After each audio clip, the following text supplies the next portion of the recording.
स्नेहा का सपना था कि उसे कोई बहुत ज्यादा समझदार और स्मार्ट पढ़ा लिखा लड़का मिले। लेकिन कहते हैं ना, जो भाग्य में होता है होता वही है। देख, मैं साफ कह रही हूँ, लड़की के बाप के पास भर भर के पैसा है। अरे एक बार लड़की ने तुझे पसंद कर लिया तो समझ के पैसे की तो नदियां भर जाएंगी, लेकिन फिर भी तेरी प्यास नहीं बुझेगी बेटा। अरे माँ, फ्रिज में मैंने 2 बोतल पानी की रखी है, और कैसे प्यास बुझेगी? अरे 5वीं फेल, मैं बात कर रही हूँ पैसों की प्यास की।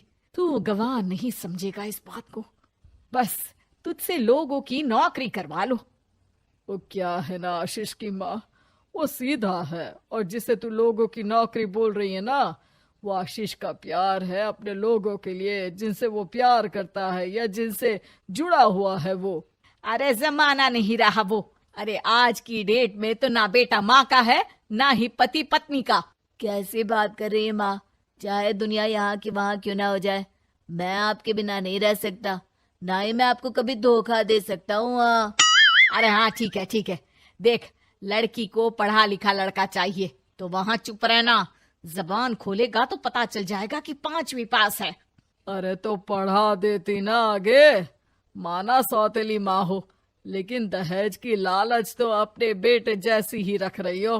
पापा ऐसा मत बोलिए ना माँ को, वो मेरी माँ है, मैं उनसे बहुत प्यार करता हूँ। अच्छा अच्छा बेटा, कुछ नहीं कहता, बस तैयार हो जा, चलते हैं और देखते हैं कि कौन है लड़की और क्या चाहती है। सभी मिलकर लड़की देखने जाते हैं, जहाँ स्नेहा आशीष को देखकर ही इम्प्रेस हो जाती है। वाह, कितना हैंडसम है। काश इससे मेरी शादी हो जाती, लेकिन पता नहीं कितना पढ़ा लिखा है। स्नेहा, लड़का बहुत अच्छा है, बेचारी की माँ दूसरी है, लेकिन देख रही है ना, हीरा भी इतना चमकीला नहीं होगा जितना कि ये। स्नेहा को समझ नहीं आता कि वो क्या करे।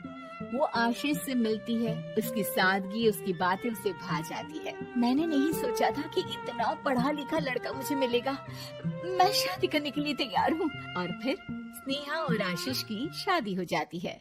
शादी के बाद सासू माँ कहती है, अरे बेटा, वो तेरे जेवर मुझे दे दे, मैं संभाल कर रख दूंगी। स्नेहा, जो कि खुद भी एक समझदार लड़की थी, नहीं नहीं, मैं अपने जेवर नहीं दूंगी।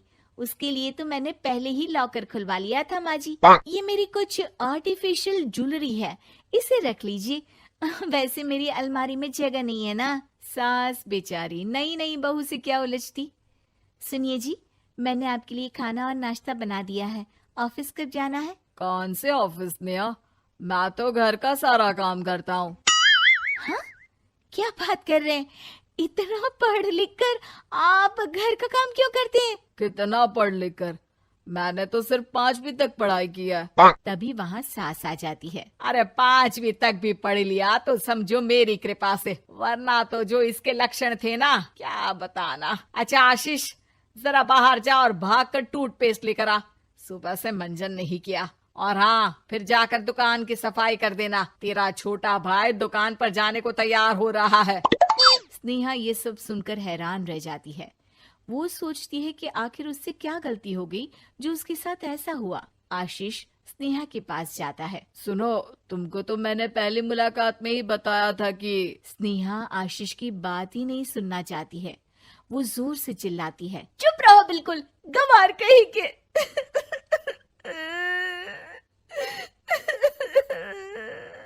कितना बड़ा धोखा हो गया मेरे साथ।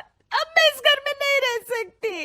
प्लीज ऐसी बात मत करो, मेरी पत्नी हो तुम, जैसे बोलोगी मैं वैसा करूंगा। मैं कोशिश करूंगा बाहर जाकर कोई काम ढूंढ लूं, पर प्लीज मत जाओ। चुप रहो गंवार कहीं के, मैं तुम्हारे जैसी की बीवी हो ही नहीं सकती। आशीष स्नेहा को लाख समझाने की कोशिश करता है, लेकिन वो अपने मायके चली जाती है। माँ चलिए ना, स्नेहा को मना कर लेकर आते हैं। अरे जाओ, बनाने जाए मेरी जूती।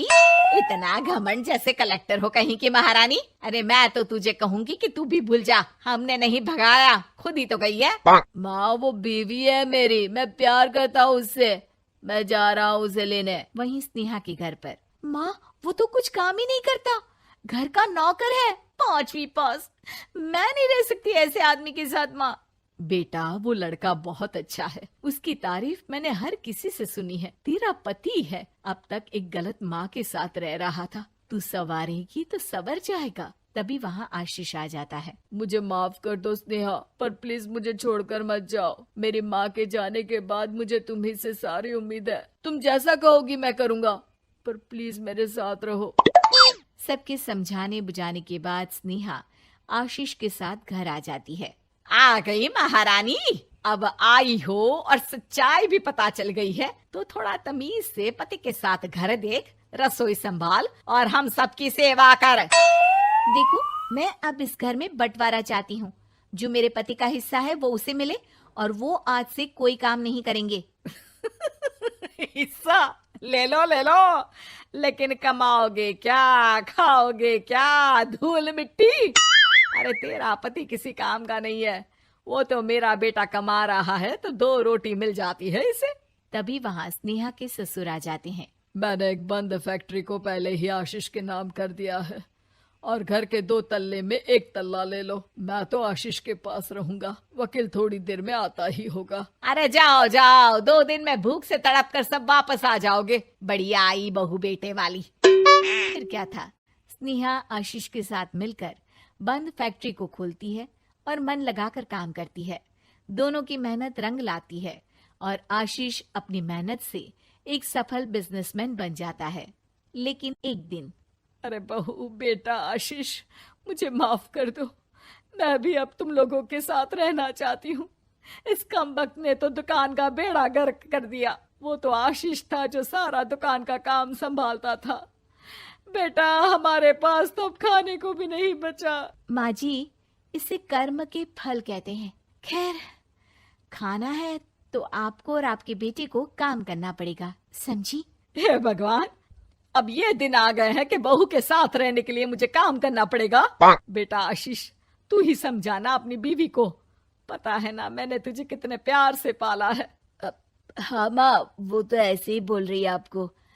अरे घर में कामकाज के लिए बहुत सारे नौकर चाकर है, आप आराम से रहिए माँ। स्नेहा आशीष का अच्छा और सरल सच्चा व्यवहार देखकर मन ही मन सोचती है, मेरा पति गवार ही सही, लेकिन दुनिया का सबसे अच्छा इंसान है।